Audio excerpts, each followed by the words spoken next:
Oh, is there a link you want me to share as well? Now we good, man. Hi, you guys. I'm QnA. This is Blue Lions TV, and welcome to another pre-match show for our upcoming game in literally less than an hour's time against Burnley at 5:30 p.m.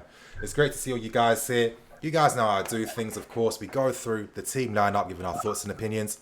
I'm doing things a little different for today. I'm joined by a very special guest in Mattis Armani. Before you say anything, Mattis, let me just get you up on the screen so you can fully say hi to everyone.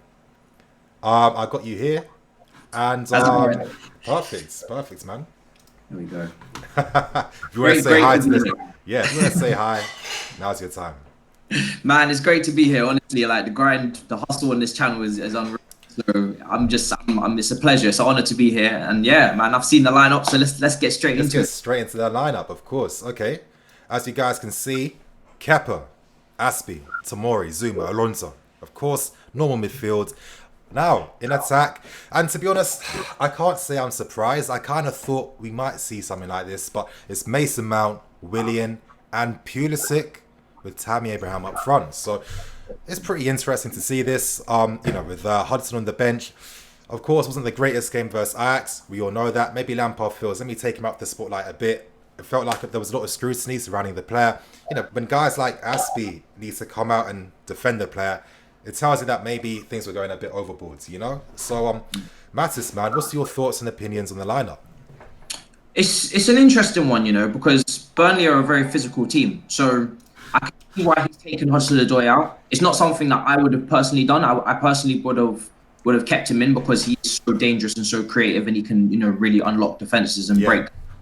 But considering the position, how we've had so many injuries versus them before, they really do go in hard, you know what I mean? So I'm cautious with that, and obviously he's come back from a long injury. We've got Manchester United in midweek, so I feel like the lineup's got a little bit of that thinking in it as well, with the likes of Alonso and Azpilicueta playing. If you think about in midweek when we're playing United, they've got quick counter-attacking players, and we suffered from that in the game early in the season. So I feel like he's moving those fullbacks around for the next game. Emerson and Reece a lot quicker. They'll come in there. There's a little bit of game management going here. Yeah, it makes sense. I agree with what you're saying. Of course, against United, Carabao Cup, it's not probably a big deal if we don't win that game, even though, of course, we want to win that game. Lampard's probably thinking it's a great time to start Reece and Emerson. With how the games are coming, quick and fast. You want to keep that consistency. If you keep swapping and interchanging, I can see it from Lampard's perspective, especially when, if you keep that consistent back four that is starting to produce clean sheets at this moment in time. I can see what Lampard's thinking. But before we continue, man, super chat from Matty M. Thank you, Matty M, from the super chat. Nini, my guy, top channel, happy with the lineup. You know what? I'm happy with any lineup. I understand that, guys, listen, as the season progresses, especially in the second half, our lineup's going to be completely different, completely consistent, and I'm ready to be patient for that. But in the meantime, Lampard still has to rely on players he has available to him right now. And the great thing is with Frank and his man management, he's getting the best out of the players in the team. So I'm happy with this lineup. Of course, it'll be interesting to see what our fullbacks do. Burnley are a team that are, they're tough, they're fair, and don't have too much attacking qualities in that sense, but they can still make it difficult for us. But you know what? Let's actually go through the timeline. Actually, you know what? To make it fair, of course, you guys, Mattis Armani, as you guys can see, his Twitter page is up. Make sure you give him a follow. It's at Mattis Armani. Honestly, since he's really since you come onto Twitter and really taking it more serious, you've been such a big part of the community. It's great that a lot of you guys are coming through now, because altogether it makes us all better, you know what I mean? So yeah, man, if you guys, I appreciate that. Yeah, definitely. No, it's a great platform to be on. It's wild because Chelsea Twitter is very unique. I'm not gonna lie, every single day is it's a little bit like fend for yourself out there. You're so busy editing, you might not see everything, but yeah, I see enough of what I need to see. You know what I mean? You see me with a few clapbacks every now and then. I can be an angry guy sometimes. I can't help it, but I need to obviously be more professional. I can't be sending for people's mums and stuff online. So Do you know what? Yeah, I would be the same. It's not easy, It's really not. that's what Like I mean. It's a not lot of because accounts, they're like respectful the whole time. Me, yeah, it's been like I'm respectful until disrespected because it's exactly. hard Of out here. course, it's hard out here. Like, of course, when I started YouTube, I didn't go to uni to learn how to do YouTube. I don't have any social media training to know how to interact with people. I'll tell you guys, I'm a guy that never even had an Instagram. And my Yeah. Facebook is something that I've completely forgotten about. Like, I'm not really a social media guy. You won't catch me taking selfies or things like that. That's not what I'm about, But I think Twitter is the only thing I like because at least you see people's opinions. Unfortunately, Trolls, isn't it? that's what I'm saying. At times, some opinions can be a bit too troublesome. Yeah. But I've started to realize, with The game's the game. the game's the game, but with certain accounts, certain accounts that we can probably think of right now, Yeah. maybe we need to stop giving them clout in that sense. Too often, of course, they get us. They get us in the moments of weakness. They trigger us, but it doesn't really do anything for us, So I'm starting to just ignore them and not give them any more feedback and clout. I'm just rambling about things that aren't important. Let's continue on with the lineup. And yeah, Mattis, man, what's your thoughts then on maybe Pulisic playing over Hudson? You feel content with that? Do you know what? Yeah, the thing is with Pulisic is on merit, he deserves to play, in my opinion. His recent cameos off the bench, he's been a real impact player, and I don't feel like he's one of those players that is limited to that. Like with Batshuayi, I feel like he's a super sub. That's kind of how I see him. A Chico Hernandez United type guy. I feel like he's good off the bench. I wouldn't move him off that job. Whereas if you look at Pulisic, the way he's like gravity. He just brings into him. Like it's absolutely mad. Everybody just gets sucked in like a vacuum. They all attract to him, and then he just releases a pass, and there's bare space. Yeah. So for me, like especially in this type of game, Burnley, we know what they're gonna do. It's gonna be a low block. They're gonna hoof it up. They're not really gonna try and play out from the back. It's gonna be a very much Stoke City kind of game, and we're gonna have to deal with that physically. Zuma and Tomori have been really impressive. I'm not gonna lie, you've said this for a long time, and for me, Zuma is I've been like one of those guys who said Zuma is he's a difficult defender sometimes because you see so much potential, but then in the earlier passes he had a few errors. But credit where it's due, and people aren't doing it enough. He has been really good recently. He is, and physically, the guy is probably the best in the team for dealing with those issues. He's got the speed, he's got the recovery pace, he's got the tackles. So this is a big game for him again. Against Ajax, we was all worrying, will he be able to break the press with the passing? Will he be able to handle the ball under pressure? He looked good. He coped. Yeah. So it's a test for them back there if they can keep another clean sheet. For me, it's just collect your points and run, because Burnley one of those teams in the past where we've struggled because they really they have a way of just annoying the hell out of us and getting under our skin. Yeah. Especially away from home, it's always a place that people have struggled at. The big teams have always struggled. So collect your points and leave. That's how I'm taking this game at this point. Yeah, that's how we need to approach that game. The thing I mentioned it in the match preview. The only thing I am worried about from Burnley is set pieces. I think that's our Achilles heel. Is that the same? Our Achilles heel? Yeah. That's it. I'm so bad at them. Yeah. That's our Achilles heel. I think there's nothing we can do about it. I think the only way to get good, you guys, is to go in the transfer market. Consider the players, the height, their age, the lack of experience at this level as well. It's natural that they can't cope against that physicality. And the disappointing thing, actually, no, I can't say disappointing because, again, I knew we were going to be bad from set pieces. I didn't think we'll get any better at them. But maybe the slight disappointment is just how inexperienced we are. Because, I see teams use a lot of creative set pieces against us, which catches us out every single time. And I'm hoping that as the years go on, guys like Tammy Abraham, I think Tammy needs to get much better defending his posts. I think he's not good enough at this moment in time. But listen, he's not supposed to be the most complete player. Only just turned 22. By the time this guy's 25, which we can't even think about 3 years from now. That's so far in the future. But when he's 25, 26, we won't be talking about things like this, But to touch on that, you make a dope point, because Drogba, he was amazing at defending that guy. He didn't mark nobody in the box. Dominant from set pieces back then, and he would stand in the box and just head at everything, attack the ball. He didn't mark anyone, and I feel like because the team's so young, like you said, they haven't got the experience. We've got a lot of defenders who are, and I say this every time, I call them secondary defenders. I call them defenders that are good next to someone, next to Van Dijk, next to Terry. They're all like, nobody really stands out as a leader. I'm hoping Rudiger does that, but I'm not sold. So when you've got that situation, no one really organizes. And I remember when I was at one of the live games I was telling you about, Tammy Abraham was the guy organizing the set piece. I was like, this is mad. Exactly. Like he was marshalling. So that's where we are at this point. So we can't really expect the team to be perfect. But apart from that, we're looking really good.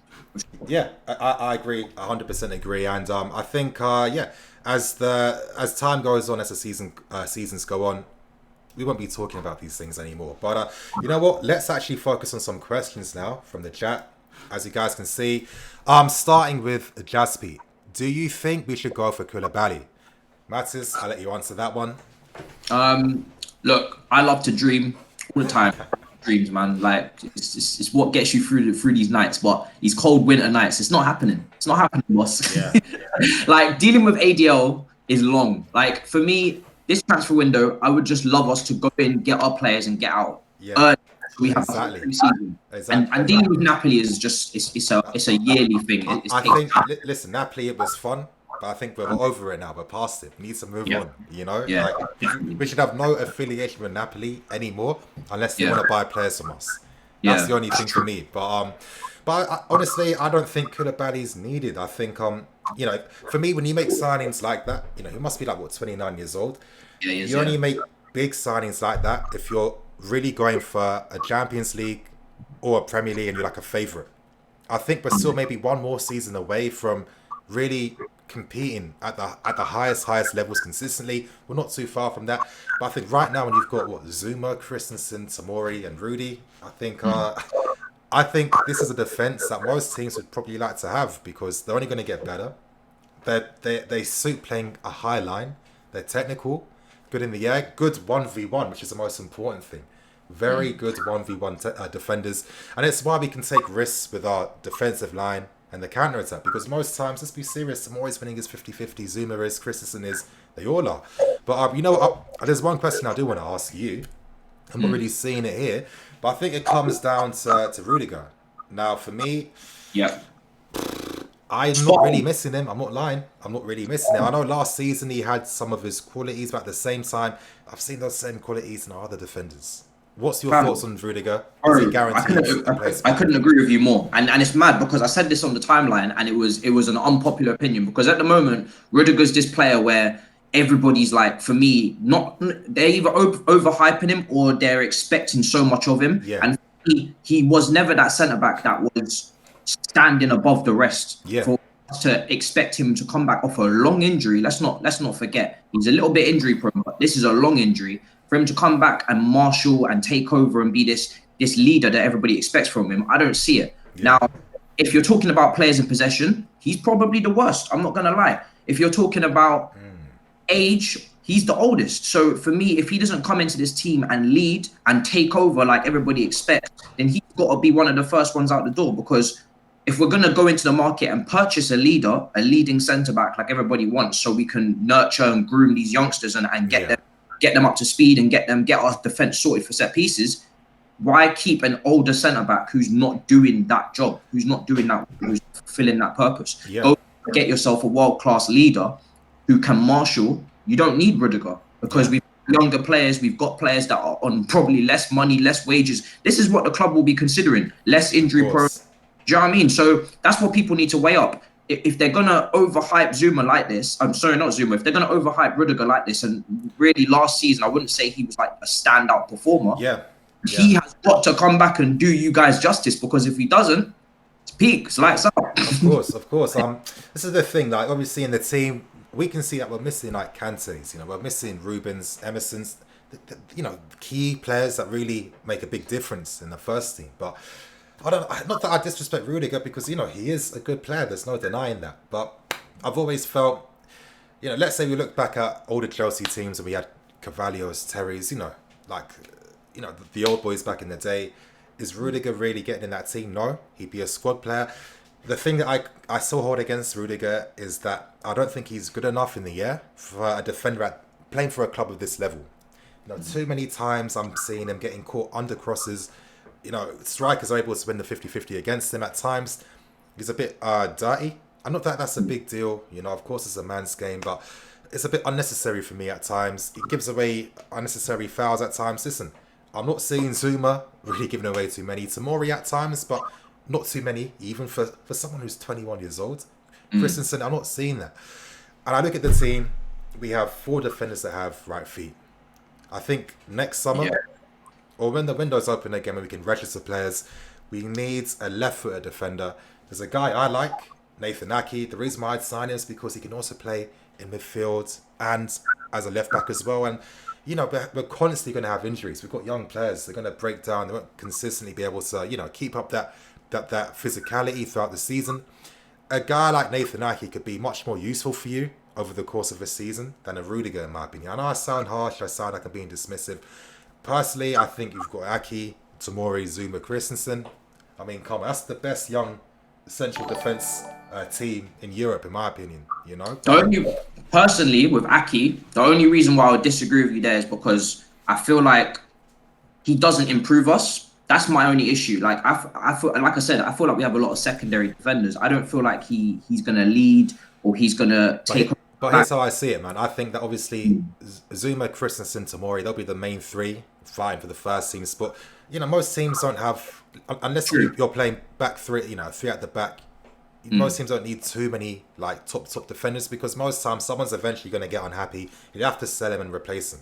I think Nathan Aki, because he's versatile, he'll be able to be used throughout the season. And when I'm assuming guys like Zuma, Christensen, and Tomori will be in the pecking order over him, that's how I see it, because I think I think one thing we're not really thinking about as fans too is that imagine when Lampard has a fully fit squad, no injuries at all. What's he gonna do? That's never gonna happen. What is he gonna do? But hypothetically, if that does happen, like even just for a tiny bit, let's say just a month out from the entire season, what is Lampard gonna do? Because you're gonna be at a point where everyone's gonna be on point and on form. You'll make some very difficult decisions, and some players are bound to be unhappy. So, there needs to be like a hierarchy in that sense. If you can't just have 25 players with the same level because it's not going to work. But sorry, man, before we even continue on, I do have a super chat that I do want to answer. Thank you to Antonio Concalves. Thank you, bro. I appreciate that. How do you guys feel Chilwell? I don't want him, but seeing him play this year, and I'm sure you saw him play for Leicester against Southampton, his crossing abilities are so good. Now, of course, you know what? Mattis, I'll let you answer this question before I give my opinions. What's your thoughts on Ben? Do you know what is the thing is with Ben is I like him. He's obviously got the Premier League experience. He's technically good. Like you said, his crossing is very good. He's got high potential, high ceiling. Now, obviously, the fact that he's English obviously comes into it. He's going to come at a premium price. That is my only issue. I feel like if we have to pay crazy money for him, I feel like that's where there are probably better options abroad. He's not my first choice because I feel like money-wise, we can get better value for money elsewhere, as you usually can outside the Premier League because it's so expensive. But if he did come into the team, I would like him. I feel like he would have, again, good chemistry with the group. Yeah. I don't want to do this whole England national team first 11 thing, but there's also a chemistry, a good togetherness that it will bring. That's the same reason why I'm an advocate of Sancho, because I just feel like it just keeps everybody... It keeps the good vibe around. Like everybody knows each other already. Everybody knows each other's runs. They already play with each other for the national team. Then they come to Chelsea and it just keeps ticking over. And I feel like he's a player that will just slot in. And if you're looking for a limited risk signing where you can probably guarantee the level of performance you're going to get, and you're going to get competition for Emerson, who again is another player who's picking up a couple niggling injuries every now and then. Yeah. Good competition at left back. You want someone who's athletic, someone who can get up and down. He ticks a lot of boxes. So as long as the price isn't crazy, I feel like that's a good signing. It's not the first choice, but it's a good signing. Yeah, I mean, I agree. Ben is a good player. When I ended my point in my video, I made sure that I said, let's see how he does as the season goes on, because I think sometimes with a lot of the players we're talking about and thinking about, let's actually see how they develop as the season goes on and like reevaluate them at the end. But I still stand by that. In the fullback area, you can afford to have 2 very good players for those positions, because I think with how high and demanding the role is, you need constant rotation. you know. Yeah. And I think Ben could be a useful player to have, let's say, with Emerson. You know, he still hasn't really fully committed anything just yet. So it's natural that the club are going to look at alternatives, you know. But Ben and Emerson could work. Of course, I still have hopes that maybe Castillo, as the season goes on for Ajax, he's going to play for them. Hopefully, Maatsen. I like Ian Maatsen a lot. But maybe, you know, maybe the wisest thing is let these guys go out on loan. Just get consistent game time. Because if you perform well, you'll be able to come back and prove yourself in pre-season. So this is the beautiful thing about how this club's being run at this moment in time. But you guys, I need to just quickly go for a second. There's going to be a little ad break. I need to get some water. My throat is killing me. So you guys, just give me a sec and I'll come back.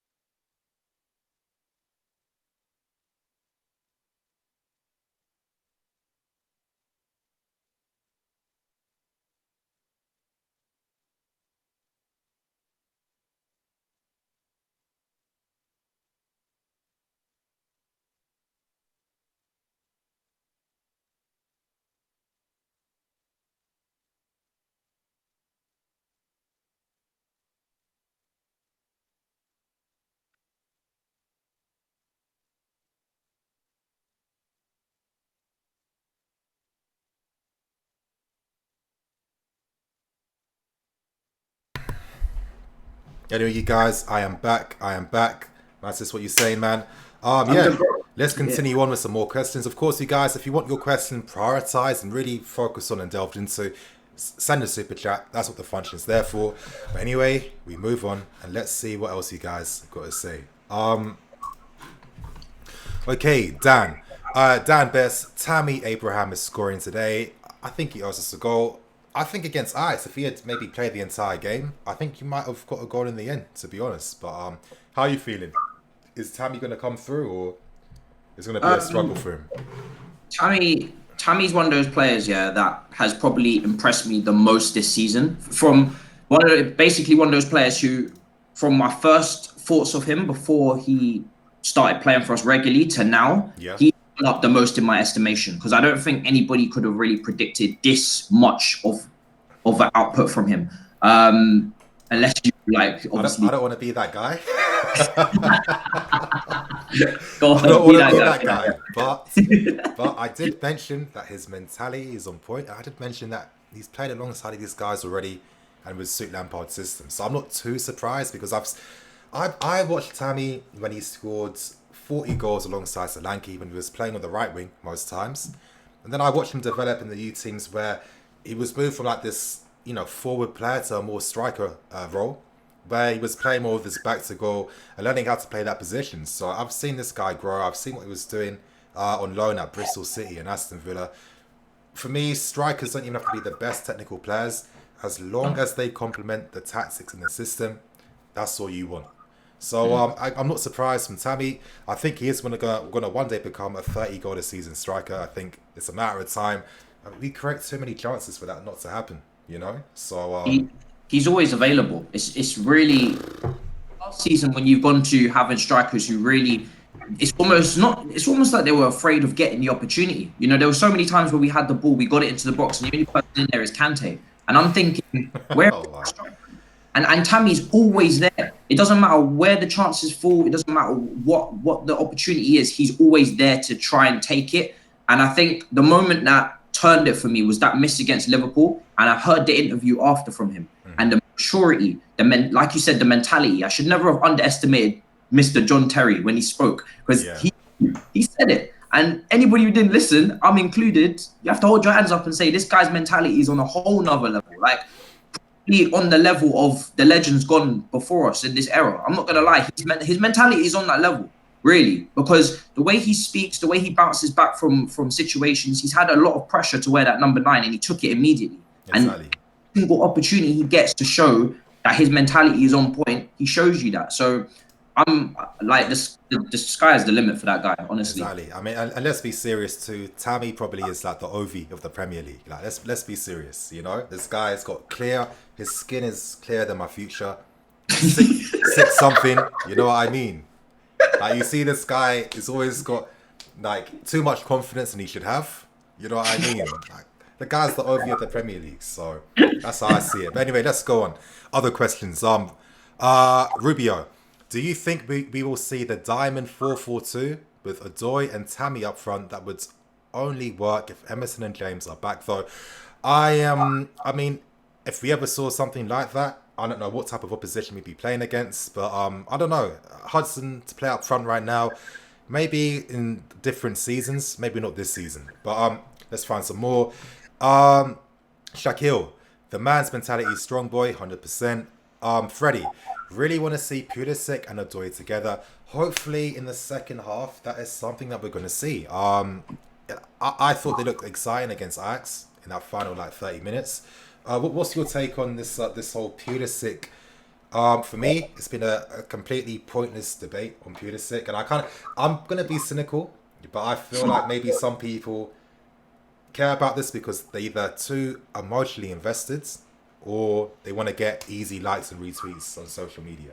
But what's your take on this whole Pulisic? I think it all boils down to, once again, Mason Mount. And it's the word I am going to mute on Twitter so soon because it is just ridiculous. Every time you speak, this boy's name pops up in your comments. And you may even be talking about something completely unrelated to Mason Mount. You may be talking about another player. The whole tweet can be about another player. And Mason Mount will pop in. Now, the thing is about Mason Mount, his form, you can argue, has maybe dipped. But you saw against Ajax what he does. Now, I personally would have rested him this game just because I don't feel like pressing will be as important as it was against Ajax. And I feel like it will be more important against United. So at some point, you rest him just so he doesn't get injured. And, you know, I feel like Burnley are going to bypass our press. They would be silly to try and play out from the back. So if they do that, then it's a field day for me. But Mason Mount, the guy, you can see what he's trying to do. Do you know what I mean? You can see what he brings to the team. He's starting the press. He's winning the ball high up the pitch sometimes when he's playing in that front three, winning penalties, winning opportunities. His set pieces are ridiculous. So let's not pretend like he's not doing anything for the team. I feel like we're getting a bit spoiled to the point where we're like, all right, we've got all of these world-class potential youngsters, so we're going to just disregard this amount of work rate, mentality, potential because we've got maybe better prospects and higher FIFA rated players in Hudson-Odoi. No, you're right. Obviously, it's weird because on the timeline I'll see people praise guys like your Van der Beeks, but I'm just thinking when you're going to ignore Mason Mount. And, you know, I think with Mason, for me, Lampard's using him in this role because he can provide that. But I still think that most people haven't really seen the real Mason. Now, if you've someone that's obviously invested a lot of time in watching the youth teams during the days and maybe even seen the odd Vitus game or, you know, Derby game, you'll see that the guy does have a lot of creativity. And this is what I mean. I keep constantly stressing this, but we haven't seen anything yet. As the season goes on, it's going to be completely different. Our perspective is going to be even wider and more open. The good times are definitely coming. The guy can pass. Do you remember that pass against Manchester United at Old Trafford where he just literally outside the right boot split the whole team? Yeah. You know what I mean? He has it in him. So just because he hasn't maybe, you know, shown it as quickly as others, let's not forget the kid is 20 years old. We need to give a little bit more time. I feel like I said, I feel like we're spoiled. If this player had come through a few years ago when no one was coming through, I feel like he would be already been worshipped, statued, everything. So yeah, I think so. I think so too, man. Anyway, we move on to BO2. Mount needs to play in a 10. Yeah, I think so. I mean, we haven't even consistently seen him play in a 10 with like Hudson and other guys. So there's still a lot to see from him. Reece gaming, Tammy getting a brace today. I like that positivity, bro. Diego Lazzo, 19. Mr. Diego Lazzo himself. Diego Lazzo, who thought that you were definitely losing against Ajax. It's good that you're coming, but okay, Mason Mount is overrated still. We move on, you guys. Prosper optimistic. Nini, can Mason Mount, Jorginho, and Ruben play in the midfield? You can't miss out on Kante. Now, this is the interesting thing. What is going to happen once Ruben and Kante are fully fit? Because there's no way in hell we can have any first team without these two players being the fundamental part of that team.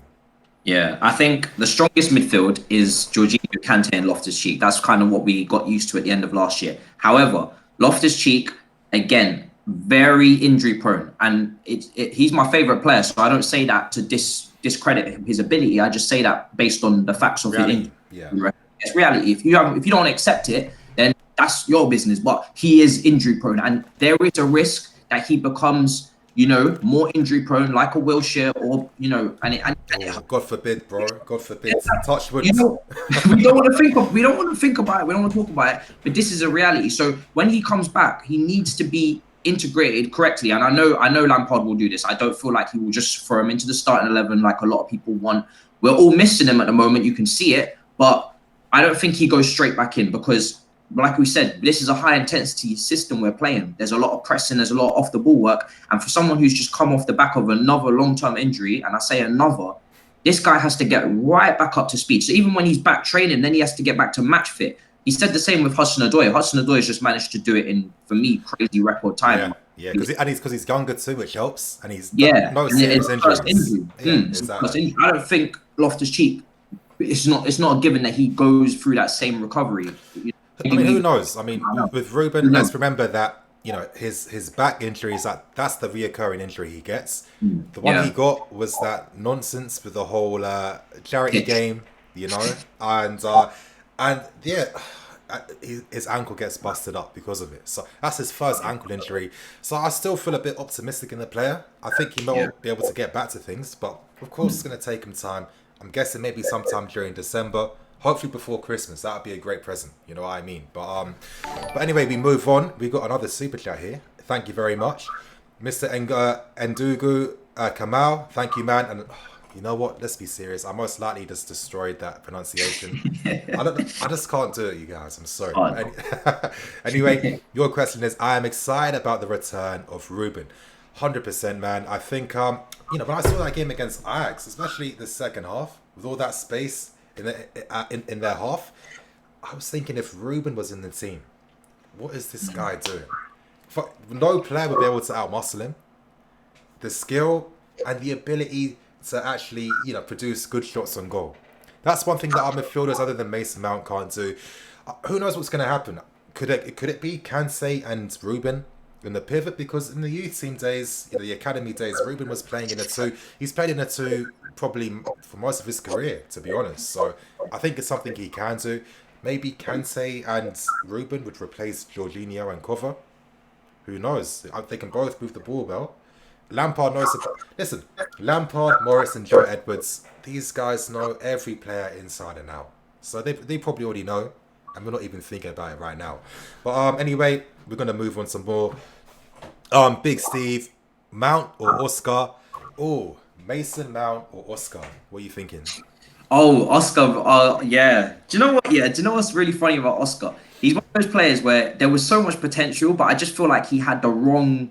He got the wrong time. Do you know what I mean? Like if he was maybe around last year when we played attacking football, I think he would have flourished. That's what I mean. Of course he would have. This is the thing with football. Yeah. Yeah. Do you know what I mean? He was here when we was playing Jose Mourinho's football, which was sometimes very pragmatic, especially in the second half of our title winning season. It didn't really. And even then, he was able to get himself a backheel to Hazard against Man United. Do you remember that game? Yeah. So I feel sorry for Oscar because I feel like he just came at the wrong time. I feel like it could have been a good partnership with him and Chelsea. I remember before we signed Oscar, I remember watching Brazil in the Under-20 World Cup. It was on was it Eurosport Eurosport at the time, all those years back, and people called him like a Kaká style player. I never saw that throughout the tournament. I saw more of like a playmaker. It's actually making me think now, back when we signed those guys, your Edens, your Oscars, these guys were like 20, 19, 21. Moses, a lot of young guys, and it's quite similar to what we're doing right now. Only the difference is these guys are coming from our academy instead of us spending big money to sign them. And when you actually contrast, that generation with this one, you could say that the players today might be performing a bit better than the team back then. But maybe is that like the honest truth? Maybe I'm seeing things through that clouded perspective because of what's happening right now. But do you get what I'm saying? Obviously, back in the 12-13 season, all these young guys, if for me, it doesn't feel like the quality's reduced now that we're bringing up guys to our academy. Yeah, do you know what it is? I don't know how to judge it because obviously we had Lukaku, De Bruyne, Salah. We had so many players Really young, coming yeah. through in these times, and you could see what the club were trying to do with this whole new game plan of bringing in these young players who are going to play good, attractive football. But I feel like again, the confusion at the club, we didn't have the complete structure to implement it like we do now. We didn't have everybody on side going in the same direction. We had a manager who maybe didn't want to do it like that. You know, Yeah. it wasn't all put together, so it's hard to judge them to say whether they could have equaled what this crop are doing. I feel like this crop, as great as they have been, they also have better circumstances to perform. They have the whole structure, they have the behind the scenes staff, they have the manager, they have the belief, they have the fans on side, they have everything together. So I feel like they're doing better, but they're also equipped to do better, if that makes any sense. Yeah, I get what you're saying. I completely agree as well. Um, I guess I was just like maybe I was being too overly optimistic. I was just thinking, I remember times before this season started, people were really doubtful about how well we were going to do, relying on guys from our academy. But we've been doing much better than expected. I mean, you just like compared to like previous teams and players, you think we'd be underperforming, but we're not. So I mean, it's really exciting to see, and it makes you think. Imagine if Lampard was the manager when we had guys like your De Bruyne, Salahs, all those guys back then playing this attacking style of football. I mean, we're by far the best team in the world. Then, if maybe I'm being a bit too hasty, but De Bruyne, Salah, Lukaku, Hazard, Oscar. I mean, does it really get better than that? Really? Yeah. Of course not. But anyway, we do have another super chat. Thank you, Shane Stewart. Zuma's diagonal passing keeps getting ignored. Yeah, I think so too. I see this guy regularly pinging, 70-yard crossfield passes deep from his position, and the guy is a good player. For Everton, there was a reason why he played down the left because he was the defender tasked with, progressing the ball into midfield, and it's just weird, with Zuma. I've read so many interviews from Didier Deschamps, Jose Mourinho, especially back in the day when we first signed him. And, he was, all these managers and coaches, not pundits or journalists, the actual managers, they were comparing him constantly to Rafael Varane every single time. Because for me, these guys are stylistically very similar. But, for some reason, Zuma's he's looked at as the guy with no technique and clumsy. I haven't seen any clumsiness. Clumsy for me is Gary Cahill on the ball. That's clumsy. If you're gonna call Zuma clumsy, then he has to be worse than what Cahill was doing. But back then, Cahill wasn't getting criticised for that. So it is what it is, though. But you know what? We have a few more minutes left before the game starts. We got maybe 7 more minutes before we keep it moving. Few more questions, you guys. As I said, if you really want your question answered by either one of us, do send a super chat. That's what it's there for. Anyway, going on. Clap him. Agreed. Left foot. Okay. Alex, Zuma can ping lovely balls across the pitch. Exactly. Justin Nini, can Chelsea get to the semi-finals of the Champions League? Honestly, man, it depends on who we play against. But one thing for sure, I want to see us play against either Inter or Juventus. Now, I need to see that. With us in Europe, it's all about the storylines, I would love to see what we do against Sarri or against Conte. How about you, man? Do you feel optimistic about us in the Champions League this season? Like you said, it's all about who we play. Now, the thing is about Champions League is it's ruthless. And those little things like set pieces that we still need to work on, and more tests to come to see if we've completely eradicated that gap between the midfield and defense that we were suffering during preseason. I still want to see us come up against like top quality opposition and see if we can still handle that. And obviously injuries and a little bit of luck. It's a knockout competition, so there is a little bit of luck involved. But for me, if we get to the quarterfinals, that's a massive achievement for this squad. Yeah. I'm not saying for the club, because obviously people will come and say you're lowering your standards. No, this squad, take it in isolation. This squad, it would be a massive achievement. And that's, again, why I also rate the Carabao Cup so highly this season. I wrote an article on it because I remember when we had the young team under Mourinho the first time around, he went straight after that first cup. And I feel like if we can get that first cup under our belt with this young squad, it's a winning mentality. It just keeps going. And obviously they've won trophies with the youth and everything, but take that first senior trophy as a group, it will create a really good, vibe for the future going forward. It will create a stimulus. So that's kind of how I'm going at this rate. I feel like Carabao Cup's really important. Champions League is really good for experience, and Premier League, we got to capitalize and just try and get top four on all of these slip ups from everyone else. I again agreed. Hopefully we get some interesting teams in the Champions League. I do feel like we are going to qualify from our group. Coming against Valencia, were they really deserved winners? Maybe more fortunate winners, But against Ajax, I felt confident. I saw the things that I thought I was going to see. It turned out well.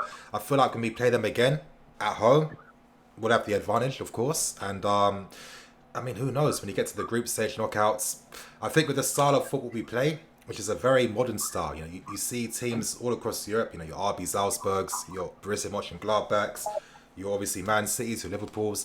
It's all about creating those overloads in the final third and manipulating your opponents. I mean, you could really delve into it a lot, but we are playing, the modern style of football, and maybe this would be good for a separate stream, which you might have to come on for, bro. I want to bring on Joe Tweedy and some other guys as well, just to really maybe talk about Sarri. I feel like when Sarri left last season, there were no definitive thoughts or conclusions on him, and I think now with what we're seeing under Frank Lampard, it has given me fresh perspective on some of people's issues with Sarri from last season. I think they're much more fairer arguments now. And I see where these guys are coming from because, I'm thinking if Sarri was our manager right now, would it be the same with the young players? I don't think so. I think we'll still be seeing Cover being forced to play as a number 8. And we know that he will never score a goal in his life. It's just not gonna happen, And it's like, imagine. Here's the thing with Sarri and this lack of, just being too rigid. Imagine this fan base at a time last season wanted Cover to leave. I kept saying, listen, we're seeing Cover being used out of position, but just look at how the guy plays. There's no way we can afford to lose out on some of his qualities. And now that he doesn't have to rely upon anything offensive, this guy's a serious midfield player. I call him the young Luka Modric for a reason. He'll take over that mantle as the seasons go on, But what's your thoughts, man? What's your thoughts and opinions? Do you know what? You're right. He was very stubborn last year. And I get that. I get both sides because I know he has to be stubborn because it's his formation, it's his philosophy. And to really drill it in like a Guardiola, you have to just keep pushing it. If you change it up, then there becomes confusion. And we know about the overload of instructions with Barkley and whatnot. But the youth is a big point, and you have to be fair with it.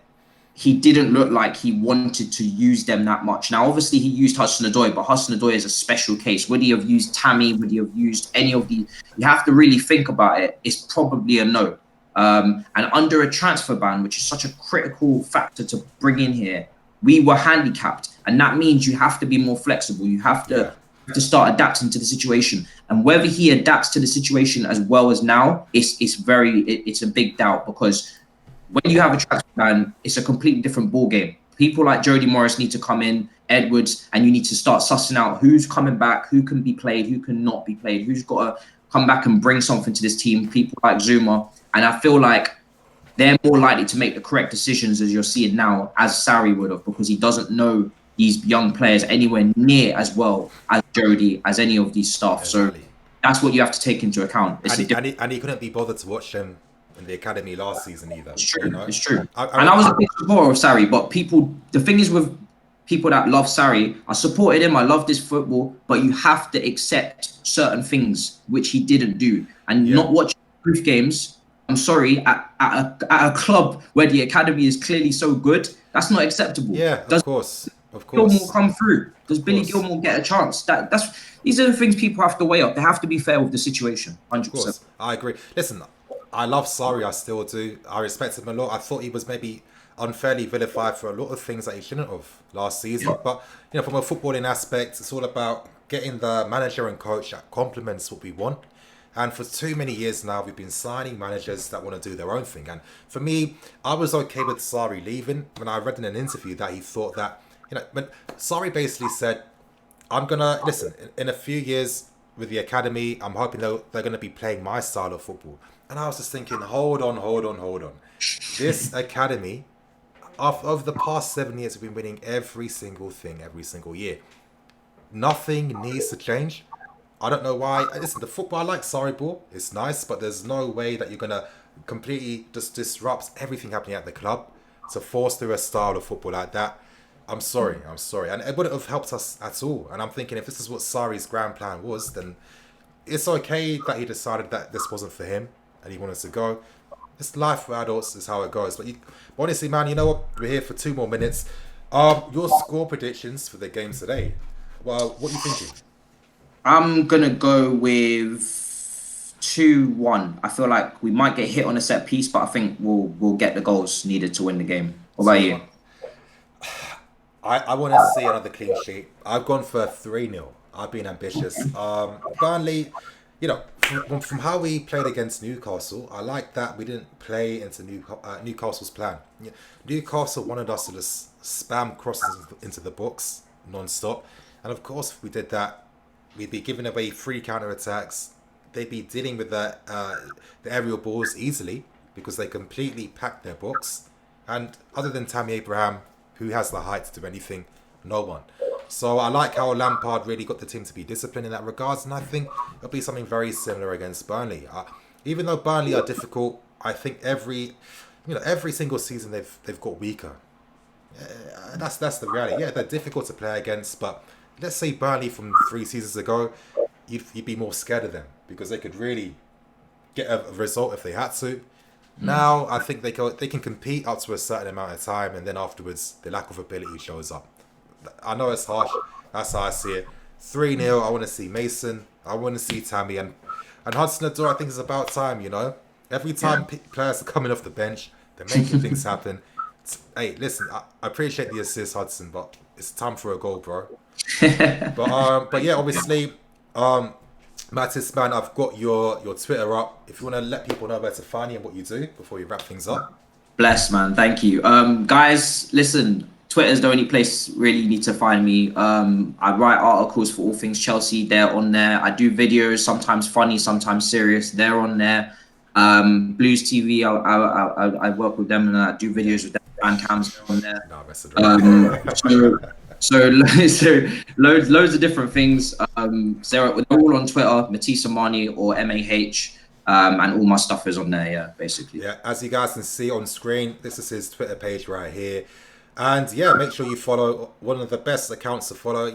I know for a lot of people, you know, when you first join Twitter, it's a bit hard. It's like, you know, who do you follow? Who do you know? The only advice I can give you is that, you know, naturally take your time.